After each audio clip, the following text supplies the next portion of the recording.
Welcome to The Beat. I'm Ari Melber, and the U.S.-Canada alliance is in the news with President Trump hosting the newly elected Canadian leader, Prime Minister Mark Carney, at the White House today, where Trump promptly insulted him. But it's, in a way, a sign of the pressure on Trump's flailing trade war, lashing out and showing in his own way the perils of a go-it-alone foreign policy, while you're about to see Canada's leader debunking this Trump talking point about seizing Canada.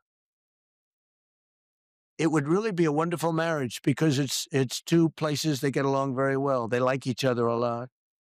Well, if I may, as you know from real estate, there are some places that are never for sale. That's true. We're sitting in one right now, Buckingham Palace that you visited as well. That's true. And having met with the owners of Canada over the course of the campaign last several months, it's not for sale, won't be for sale ever. But never say never. Never say never. That was some of the back and forth. Very stern and direct rebuttal that happens in these international meetings, done with a bit of Canadian diplomacy, almost a sense of cheer as he referenced his own voters, the owners of that nation. Never going to happen. Meanwhile, buying and selling international trade is also in the news because most countries continue to stare down and reject Trump's tariffs. They're not blinking. We have data on the growing U.S. trade deficit, America taking in more, partly with some importers hoarding goods before the Trump tariffs kick in further. And that's a rejection, of course, of Trump's hoped outcome, that he's not exactly diminishing the deficit of trade, it's growing. Foreign countries also buying fewer American products. And remember, in the early weeks of Trump's tariff announcement, markets slumped. The top 500 companies down 7% now since inauguration. Further down today, it was a bad trading day. Companies are continuing to react to clearly the trade war not ending, but continuing. Apple had moved some production already to India, which is kind of its version of Trump-proofing production, with Trump targeting China, where Apple had factories. But you'll note there was movement, but not to the U.S. The tariffs did move some of the manufacturing, but not to America, as Trump claimed it might do, just to a different foreign country. The trade war is grinding on. Other big companies are saying they can't even issue reliable plans amidst this uncertainty. Take Ford, known for its cars and its car commercials and speed 0 to 60. They're suspending financial guidance, which means they're literally saying in public, given the Trump administration's tariffs and confusion, they can't say how it will impact their business. This is Ford's CEO. They had a big drop in net profits, but it's the guidance that everybody's focused on. You are expecting an impact of $1.5 billion because of tariffs this year. You've suspended your guidance. Do you expect these tariffs to be in place permanently? We do, at least for the next 3 years. So we think it's, a significant issue for the company. They are significant for our company, and, we're doing everything we can to mitigate them. There's a lot of things that are still unclear, and that's why we suspended guidance. Unclear, suspended guidance. Mitigate means you're dealing with something bad. Mitigate significant means we're dealing with a big, bad Trump problem. As a CEO, particularly in this environment, he's sort of putting it as neutrally as he can, but you don't mitigate good things. Other finance experts are noting that Trump is forcing America to navigate a potential recession or a period of stagflation. That's from the Murdoch-owned Wall Street Journal. Those are fighting words. Stagflation is part of what famously doomed President Carter, telling people to put on a sweater rather than turning up the heat, if you remember all the way that far back. Stagflation is, to simplify, when you have rising prices from inflation colliding with a bad market economic period where people aren't earning more to keep up. In other words, if prices go up, but you're in boom times, you don't have as big a problem. It's the kind of lose-lose the government finance experts try to avoid with their planning. One of those type of officials, Trump's Treasury Secretary, is now facing Congress and testifying about something we've heard a lot, these claimed negotiations with many countries, although he says they're not doing it yet with China. The Trump administration has not, of course, been able to announce any of these negotiations leading to a trade deal. There are 18 very important trading relationships. We are currently negotiating with 17 of those trading partners. China, we have not engaged in negotiations with as of yet. All right. So he's telling Congress there are these negotiations among most of these countries. But remember, it's been 94 days since newly elected, inaugurated President Trump first announced the initial tariffs, not the ones that ended up really sinking the economy, but there were a first round for North America, Canada, and Mexico, 94 days. It's been 34 days since Trump busted out that big list. And we keep tracking the news. It's now been 23 days since trade advisor Peter Navarro announced on television that the administration was moving towards what he called 90 deals in 90 days. Now, forget 90. How about you get one announced? The Washington Post reporting on this problem, this vibe change, how it's gone from prosperity to austerity. Trump's tone shifts ahead of tariff impacts. Let's take a look. Your paychecks will be higher. Your streets will be safer and cleaner. Is it okay in the short term to have a Remember recession? this. Look, everything's okay. What we are, I said, this is a transition period. Your communities will be richer and your future as an American will be much better than it ever has been when I get in. I think your question is so stupid. I mean, I think it's I don't want anything to go down, but sometimes you have to take medicine to fix something. Because this will be the golden age of America. A young lady, a 10-year-old girl, 9-year-old girl, a 15-year-old girl doesn't need 37 dolls. She could be very happy with 2 or 3 or 4 or 5. There it is. Now, if you look at history, few presidents have seen the economy slide or reject their signature plans this swiftly. No president since Richard Nixon has faced this bad a period in the markets. And so this also affects the whole environment we're in. So now we're hearing from a few more conservatives. Some have tangled with Trump before, but a few more finding voice, finding a way to say out loud what maybe they've been concerned about for a while. We know that Mike Pence disagreed with Donald Trump's efforts to steal an election he lost. But now Pence, who, again, had signed on to much of the MAGA agenda in the first term, is going after Trump's talk of kids cutting back on dolls. That's kind of snowballed into the symbol, the relatable talking point of an out-of-touch economic leader demanding austerity for others. Keeping dolls affordable, keeping our kids' toys affordable, that really is part of the American dream. What I will give the president credit for is conceding the fact that his tariff policies will raise the cost of goods for consumers. I think the American people are going to see the consequences of this. I think they'll demand a different approach. The wind's shifting. Meanwhile, the conservative National Review hitting at the Trump hypocrisy by going at part of what you see on the screen here, which is Trump's long time life as a rich person, much richer than most everyone else in the country, from childhood, from his father's wealth. Now, that is, of course, a personal point that is not raised very often on the conservative right.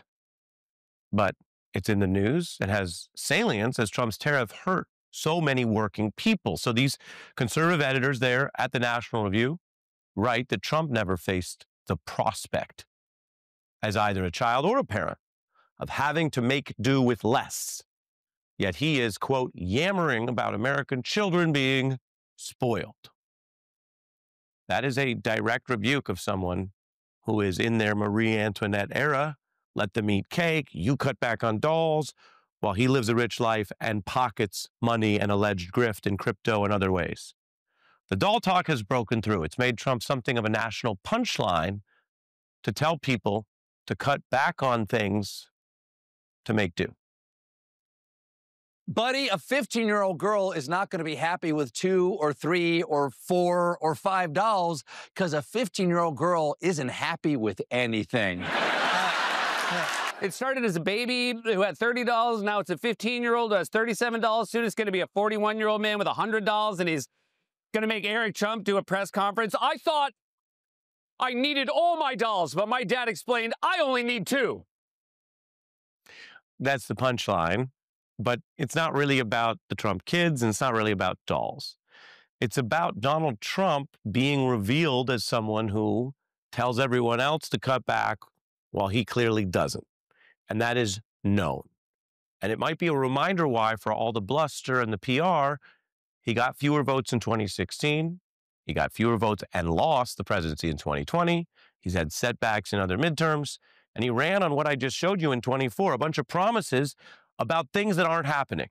Lowering your prices, improving the economy, period of prosperity. What people voted for is what they're not getting in this early period of the Trump second term. I have a very special guest to make sense of this when we come back in 90 seconds. If the tariffs come and they stay, would it be cheaper to manufacture toys in the United States? We don't see that happening. It's not happening. Straight from the doll production facilities, the CEO of Mattel there. I'm joined by Justin Wolfers, professor of public policy and economics at the University of Michigan and host of Think Like an Economist. Welcome. Good to see you, Ari. We went through this. The doll thing is breaking through. The personal criticism of Donald Trump from the right seems to be a different mood. And yet he's vowing new tariffs on Hollywood this week, clashing with Canada. What do you see happening here? So, every time he steps forward on tariffs, he steps back on tariffs. And he's just done that two-step this week. Keeps talking about deals. We haven't had any deals. Then he decides in the middle of the night, for reasons no one understands, that we're going to tariff foreign films. So we can't tell. And that shows, we know he's picked up the tariff hammer again. Mm-hmm. And I don't want to profile you. I don't want to profile you. We respect all our guests. Yeah. But you sound like someone who might have enjoyed some foreign films in your day, if you know what I mean. Australia makes magnificent films, and I'm glad you gave me the opportunity to advertise that, Ari. Priscilla, Queen of the Desert, couldn't have been more spectacular. Or if you want to go back further, That's Not a Knife. This Is a Knife. Mate. And the modern version of that's going to be, that's not 5 pencils, I've got a 6th pencil. So the whole I think the problem with this, so the president, do you want to know why I sound confused right now? Sure. Because I'm confused. The president actually talked in the White House with Mark Carney next to him. And he tried to outline the next steps. Now, I just want to replay how we got here. We started off wanting tariffs to prevent fentanyl and illegal immigration. Then we're going to raise money to give tax cuts to the rich, and on and on and on it went. And then he imposed these absurd tariffs, which he made up in a room by himself, as far as anyone can tell. A tariff rate of 50% on Lesotho and so on. That was Liberation Day. The world went, wow, that's crazy. So 7 days later, he said, just kidding. I'm not trying to do what I was trying to do. This is all just to strike deals. Now, here's the thing. Right. So we're now in a 90-day deal-making period, but what does it mean to make a deal? We're at 0 deals so far. But the president started to talk about it today, and I brought up a quote on my screen. I'll just read you a couple of things. First of all, he says the way he's going to make these deals, the people he's going to announce are going to be Scott Bessent and Howard Lutnick and JD, and Marco's going to be there as well. Do you know who he didn't mention? Any other foreign leader. And then he said, and I quote, we're going to put down some numbers and we're going to say that our country is open for business. They don't have to sign. All they have to do is say, oh, we'll start sending our ships right now. If I understand this correctly, and I may not, the deals are going to be the president in a room writing down numbers again. So not a deal, right? Yeah. Politically, is you can write down 90 numbers in 90 days. But it sounds like he's literally just thinking now he doesn't need to talk to foreign leaders. He's back to making up tariff numbers. Now, the other thing that's stunning from reading the president's transcript from today is it's stunningly clear he still hasn't figured out his game plan. The thing to realize why that's insulting is every person I know who works in a business around the United States has spent the last 27 days working like crazy to try and readjust and rewrite their business plans around the president who actually hasn't thought the next step down the path here. And as far as I can tell, he seems married to the idea of tariffs. It's clear Wall Street's allergic to it. It's clear the general public is allergic to it.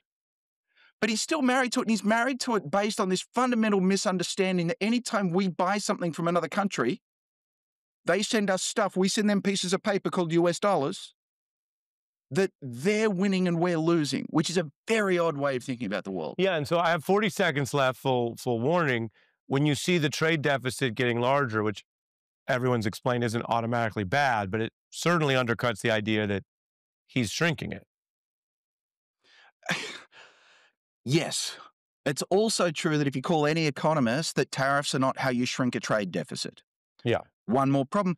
You don't necessarily want to shrink a trade deficit because that trade deficit might be me buying cheap dolls for my kid, which my kid likes. And Justin, you know, we don't try to call economists if we can help it. We do that. We're all English majors. We do this only when the economic news gets really bad.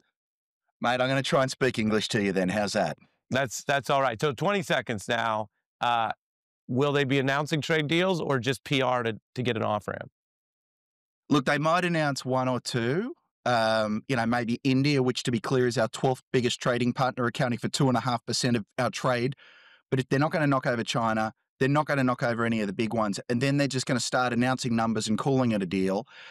But we should realize that a deal is when two people get together and two people agree to something. Yep. Makes sense. Justin Wolfers, we always love our sessions with you, two people to do an interview. Thank you very much. I'll tell folks what's coming up. There is actually a sliver, I should say, of what they call good news in dealing with tech monopolies. We will explain. But first, Trump is going after the media now by targeting the public broadcasters. The president and CEO of PBS speaking out, and she joins me next. This is Clifford, my big red dog. You ever wondered what would happen if you dug a hole from one side of the earth, through the center, out the other side, and then jumped in? Before we show you, a few disclaimers. Can you tell me how to get to Sesame Street?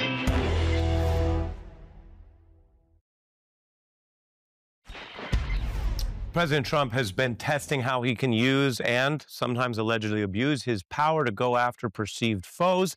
We're seeing some of those efforts lose in court. Others are making headway. He's been attacking the press and now going after public television and radio for what he calls their alleged political bias, citing a new executive order. There's been many, but this is brand new, trying to cut back funding for PBS and NPR. It comes after Trump also tried to oust members of the Corporation for Public Broadcasting. That drew a lawsuit and is being litigated. His FCC chairman also has launched federal probes.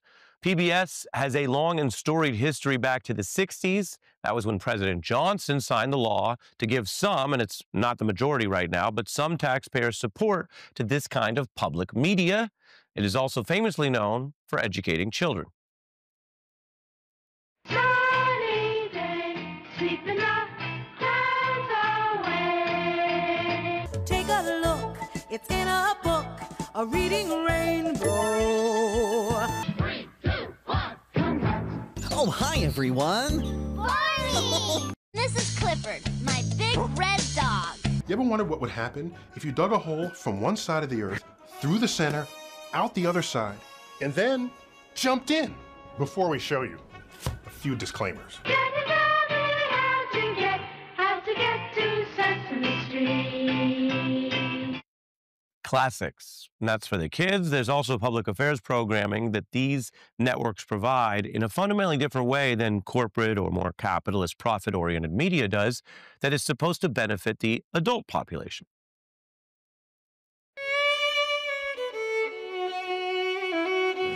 Tonight on Frontline, breaking the bank. I'm on the edge of my seat here. Waited 60 some odd years for this. Some scientists suspect that the island serves as a base camp. De Niro had been in the same area where I grew up. And at the age of 15 or 16, he was sort of hanging out, quote unquote, with the different group of guys up by Hester Street or Grand Street. And we were on Elizabeth and Prince. That's some of the actual material worth keeping in mind. We are now joined by a newsworthy guest at the center of all this, President and CEO of PBS, Paula Kerger. Thanks for being here. Thanks. It's a pleasure to be with you. What does the new Trump executive order actually do to your current funding? Well, it puts that funding at risk. You said a few minutes ago that a portion of our funding comes from the federal government. What Lyndon Johnson envisioned when he signed the Public Broadcasting Act is he wanted to create a space that every part of the country would have access to public broadcasting, and he realized that not every community would be able to afford it. So we receive in aggregate, that's all our stations, 15% of our funding from the federal government, and then we raise the rest of it, those contributions from viewers like you. For some stations, I used to be in our station in New York. Our percentage of our budget was about probably 6 or 7%. But for some of our stations, particularly in rural parts of the country, it's about half their budget. And that's what gets put at risk by threatening to remove federal funding of public broadcasting. It means that some of those stations have the potential to go dark. When you read the order, it makes certain claims or has its views of what the material, the reporting is. And then it says within the law that this administration, the federal government, will try not to provide the funds. Do you see anything in there that is overstepping the president's authority, that is somehow targeting, because the president's not supposed to attack viewpoints under First Amendment precedent? Do you see anything that's over a line, and are you considering, or will you sue? Yes. Well, I mean, the point is when the Public Broadcasting Act was signed and when the structure of public broadcasting was put into place, there was concern at the time that there might be some temptation for influence, whether that's from Congress or whether that's from the administration or anyone else. And so a couple things were done. One is the Corporation for Public Broadcasting is a private corporation. Mm-hmm. The action last week with the attempt of removal of 3 of the board members is clearly not is part of the way that that organization is organized, and they are pursuing action. The way that the funding was set up is that we're funded on an advance basis by 2 years, and that was also to create a buffer so that no one could interfere with our ability to do our work. And so this idea in this executive order is also what the president has requested is that no money that goes to our stations could be used to purchase any programming from us. And so we're a co-op. We're not a network. We were formed by our stations as a way to deliver content to all of them. So we share collectively in the investment that we make to create programs like the NewsHour and Sesame Street and Nova and Nature and Great Performances and Ken Burns' great work. That's the investment we make together. And that will be impacted by this executive order.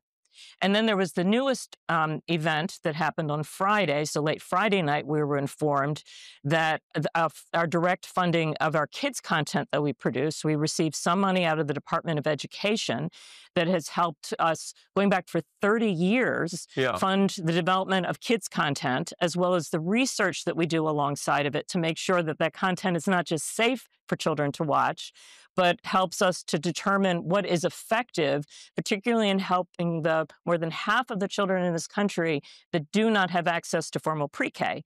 And so by cutting that funding, which, by the way, was cut as of Friday, really puts not only the development of new children's programming at risk, it also impacts our stations and all of the work they do at the community level. I'll jump in, and that's where the federal government could decide policy-wise to have a role, right? To think about students who might not have access to better educational opportunities. I did want to try to get the answer from you. Imagine you're on, McNeil Lehrer and they're pushing, to go back to what I grew up watching. You are going to sue over the order, or you don't know yet? We're still working through. First, we're trying to understand the way the order has been written, and we are trying to figure out what actions we can take and whether those are actions that we should take directly. We should do it in partnership with our station. So all of that we're working through right now. But this is I've been in this business a while. We have always made the case for the federal piece of our funding, and we should do that. Anyone that takes any federal money should do that. This is far different. And that's my final question. I got 30 seconds. The order paints this picture of PBS, as you know, and NPR. What do you want to say tonight to President Trump back to what's in the order? I would say that I really hope that everyone actually looks at what it is that we're providing for this country. This is a significant contribution that public broadcasting makes. And I think that we have, over the course of the work that we've done over the years, delivered for communities. And this is what you're putting at risk. You run the risk of putting stations out of business around the country that communities love. And you really harm our ability to deliver at a time when I think people are hungering for content that uplifts and inspires. That's the work that we do. PBS President Paula Kruger, right in the middle of all of this. Thank you for joining us and walking us through that. I appreciate it. We're going to finish a break, but when we come back, there's been all this MAGA big tech alliance. But what about the new ways that people are holding these monopolies accountable? Believe it or not, there's actually some interesting good news on this next.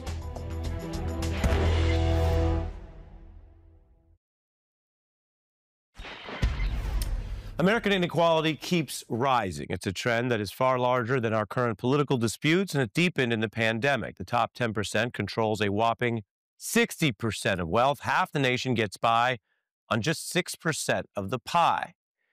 And this is not just the way it must be. It's actually worse than most of our own history, so it can be more fair, and worse than many other wealthy countries. Plenty of Americans are mad about it, and lately all kinds of candidates invoke populism and waging war on elites, rhetoric which can drive, of course, different policies. Here's AOC. We are at a crossroads. We can either have extreme wealth inequality with the toxic division and corruption that it requires to survive, or we can have a fair economy for working people along with the democracy and the freedoms that uphold it. Now, the financial sector can buzz during boom or bust times. We've had the market slide in response to the Trump tariffs, which, of course, are government activity. A reminder that even in our capitalist America, there may not be a pure free market. Now, economists say a free market is a system where free competition sets prices and economic outcomes, and that can be good for the majority, right? Competition can benefit consumers, can even help hold companies accountable through that competition, in theory. But outside of economics class, do we have free markets? This is pretty important when you think about all this stuff that I'm mentioning, and many experts say it's actually a myth if you look at our rigged and managed U.S. economy. And that's not just liberal critics. Take an insider from a top hedge fund, BlackRock, who says this is the great free market hoax because we're dealing with a collection of rules. Changing them brings different outcomes, and then those can just be dubbed market outcomes. When rich, powerful interests set rules to benefit themselves, well, they often get their outcomes. Now, if this sounds like a lot of economics, here are three examples you know. One, taxis. The government will set the rules, the price, the availability, say, in a local city. So as a consumer, you can get in a taxi or not, but there ain't a lot of competition. Two, Warren Buffett, he pays lower taxes than people with less money than him because the rules tax his stock income lower than the labor income that most people earn. Critics say that's just a rule favoring the rich, not a free market outcome. Buffett himself has said it's unfair. Three, you have companies that seem to get to run basically international virtual monopolies, a problem that has mounted with big tech like Google and Meta, which is Facebook. They've profited mightily and only lately actually, interestingly, faced more government pressure. Some of this coming out of the Biden era appointees, sometimes even obscure officials having a big impact. We're seeing something astonishing in court. Two of the biggest and most innovative companies in American history in the same courthouse on the same day, fighting to stave off U.S. government efforts to break them up. Meta CEO Mark Zuckerberg taking the stand in one of the most highly anticipated trials in the tech world. The social media giant is accused of unfairly dominating the market. A federal judge has found that tech giant Google broke antitrust laws, acting illegally to maintain a monopoly. A landmark court ruling that could change the way that you use the internet. A federal judge has ruled that Google holds an illegal monopoly. It is the second antitrust case the tech titan has lost. It's been going on, a lot of that. Some of the work grinds on with Meta fighting government cases that allege monopolies. Zuckerberg has been testifying. He even faced receipts, quoting him talking about neutralizing a potential competitor through purchasing Instagram. So again, using money and power not to sow competition, but to starve it. Or take Google, which we all use many times a day, most of us. They've been losing antitrust cases despite their power and basic popularity. There are rulings that they run a type of monopoly in both search and ads. This pressure could help address what is clearly an uneven playing field. And I'm telling you all this, and it matters, even though it may admittedly sometimes get less attention than the splashy tech MAGA romance stories. There's some larger trends here. They affect you, and your family, and the inequality I mentioned. And we have an economic expert who was actually inside the Harvard launch of Facebook who says there is a wider process here of market craft, and there's even good news here, believe it or not. He's our exclusive guest on The Beat. Next. For markets to work, there must be competition. But today in America, competition is dying. Concentration threatens our markets, it threatens our economy, and it threatens our democracy. Elizabeth Warren speaking there years ago, sounding prescient about monopolies, democracy. That was about a decade ago. And that is our introduction to the topic I just mentioned. If you were with us before the break, our special guest tonight is Chris Hughes, the chair of the Economic Security Project, a co-founder of Facebook. We'll get to that. Interesting. But he is here tonight because he's the author of this new book, Market Crafters, The 100-Year Struggle to Shape the American Economy. Welcome. Thanks for having me. Great to have you. I discussed some of this in our setup. You make the point that there is no freestanding just version of the economy. So what do you mean first by market crafters? And what are the positive lessons here in your book? Yeah. Well, market craft is a long-term historical practice when policymakers guide or harness markets to make Americans richer, safer, or more economically stable. And the thing that I think is so important to understand at this moment in time is we're coming out of 40 years where economists and experts have told Americans, you just got to sort of take what the market is giving you. Markets self-regulate, they're chaotic. You don't have to worry about it. You just have to take it. And that's led us to lower wages, higher prices for everything from housing to care, and immense corporate concentration. And so I wrote the book because history shows us that there's a better way. We can craft markets to make things much more affordable, to provide good jobs, and there's a hopeful future in that. Yeah, I think you've done something compelling here, and it's not a conspiracy theory. Indeed, I've never known you to be a conspiracy theorist. Not so far. But what you just referred to, this idea that some on more, I would call it the right or conservative economic view of what you said, just take it is, oh, well, we're not even really responsible because that's just where we landed. We landed with terrible inequality. Right. We landed with, I mentioned some of the rules.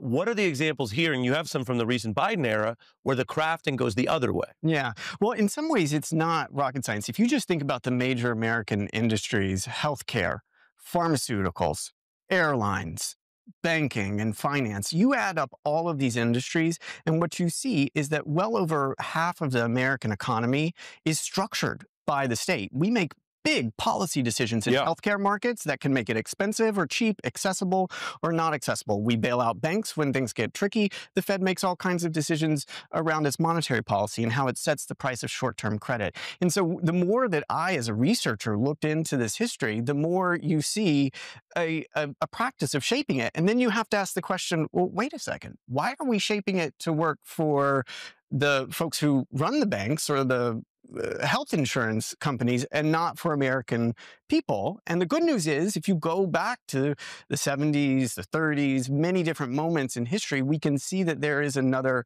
better way. Right. And that's sort of that noblesse oblige or that different era. I only say half jokingly, some might call you a class traitor. Well, if so, I think take it as a compliment. But an FDR, right? It was like, okay, some people have education or they have means, but they're talking about how do you help the working people. And then you have labor, and you very adroitly discussed that role in the history. I want to look at this from America's sort of embrace of private insurance to what people remember with Obamacare and the push for a public option, I should say. After World War II, and we're drawing on some of what you talk about, you have organized labor pushing for universal health care, something that has worked well in other countries. Instead, you get the employer-provided insurance, which many people know and don't like. You also get Medicare and Medicaid. You highlight that more than 17% of our economy is still devoted to health care, 50% higher than European peers. And it's a missed opportunity in many ways for what could have been the broader health care that so many Democrats pined for. Take a look. A comprehensive health care reform package. The governor has described Medicare as a government HMO. It's not. We fixed Medicare, and I was one of the people involved in it. I tried to achieve universal health care back in 93 and 94, and I still have the scars from that experience. The only way we are going to provide comprehensive, cost-effective universal care is through a single payer. Let me tell you exactly what Obamacare did. My proposal, a Medicare for all single-payer program. I'm with Bernie on Medicare for all. What do you see there? And you're writing here as an analyst, but you also did work for the first Obama campaign. It seems like the market problems kind of baked in an early system that was very hard to reform. Absolutely. So, the biggest issue in healthcare markets is the fact that we don't have any kind of Central American institution that's responsible for making healthcare cheap and quality for everyone. We have bits and pieces. We have Medicare for the elderly. We have Medicaid for the working class and poor. We have CHIPS for kids, but we have no comprehensive program. And we get the outcomes that we get. We pay double what other developed countries do for health insurance with the exact same outcomes. But I think that we can see there's a recipe for how to do it better, and it has a couple core ingredients. The first is be super clear about what the mission is. It could be affordable quality healthcare for every American. It could be cheaper housing for everyone. It could be making semiconductors at home, but a clear mission is needed. And then second, an institution that has the responsibility to get it done. So there are a couple examples that are, I think, good in showing how to do this. The first is the CHIPS program. So in the Biden administration, they passed a major bill to bring back semiconductor manufacturing to the United States. That was just a few years ago. And now we have 5 of the world's largest advanced semiconductor manufacturers making those chips here. TSMC is making the cutting edge chips for your iPhone in Arizona, and they weren't even on the map. And you might be the only person who knows that. Well, this is part of the problem. But the more that we look at that story, we can see, well, what happened? We had a clear mission. It happened to be a bipartisan one as well. They gave clear institutional power to the Commerce Department with the discretion to get it done, and they moved relatively quickly. So if we can do that for semiconductors and chips, my God, we should be able to do that for healthcare. In housing, we can do the same thing.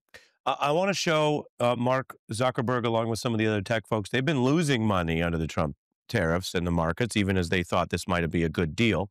I think we have some of those losses with Bezos, Zuckerberg.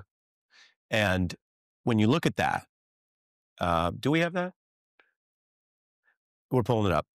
You got 6, there's the numbers. I mean, it's really massive. And you see them, this is at the inauguration, of course. The gentleman, though, there on your left, Mark Zuckerberg, you know him well. You came up at Harvard together. I believe you shared a room. Indeed. And launched this Facebook company together. A small thing. So it's pretty striking since here he is now. But you warned about some of this all the way back in 2019. I'm sure it affected the relationship, but you wrote in the New York Times that Zuckerberg's influence was staggering and far beyond that of anyone else in the private sector or government. For too long, lawmakers have marveled at Facebook's explosive growth and overlooked their responsibility to ensure Americans are protected and markets are competitive. When you look at that warning then, and the problems with democracy, with hate speech, and then ultimately with what Zuckerberg is doing today, what do you think the problem is? Do you think the regulation helps? And not to over-personalize it, but you know him. What do you think's become of Mark Zuckerberg and the way he's moving with his power today? Yeah, well, I haven't spoken to Mark since I wrote that piece 6 years ago. I think I became the black sheep when I spoke out. But I see a lot of problems. There's the concentration of corporate power. There's misinformation. There's what it's doing to our kids' mental health. There are privacy concerns. I mean, there are many problems in social media and elsewhere. And ironically, maybe it was that whole experience, my own personal experience of having to, face the reality of what Facebook had become, wrestle with my own responsibility to say, wait a second, this doesn't reflect my values, speak up about that, but then also learn that there is a long history of anti-monopoly practice in the United States where we charged a specific institution, the Federal Trade Commission, with a mission: make markets competitive and fair.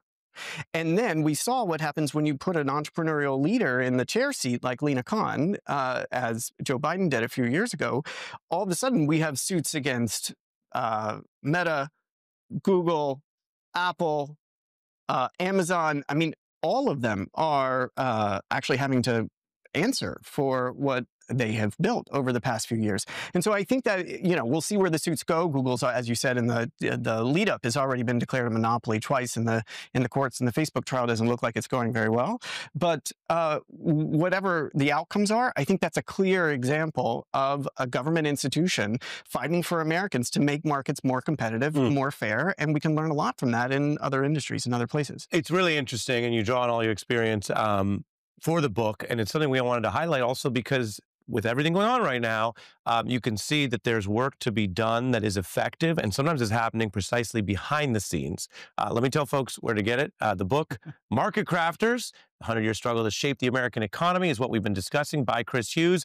You can go online right now and get it wherever books are sold. It's a big night for MSNBC, as we'll explain. We'll be right back. Programming notes: tomorrow we'll be joined by Ava DuVernay, the award-winning filmmaker. We're excited about that. And tonight at 9 p.m. Eastern is the premiere of The Briefing with Jen Psaki. So check that out tonight.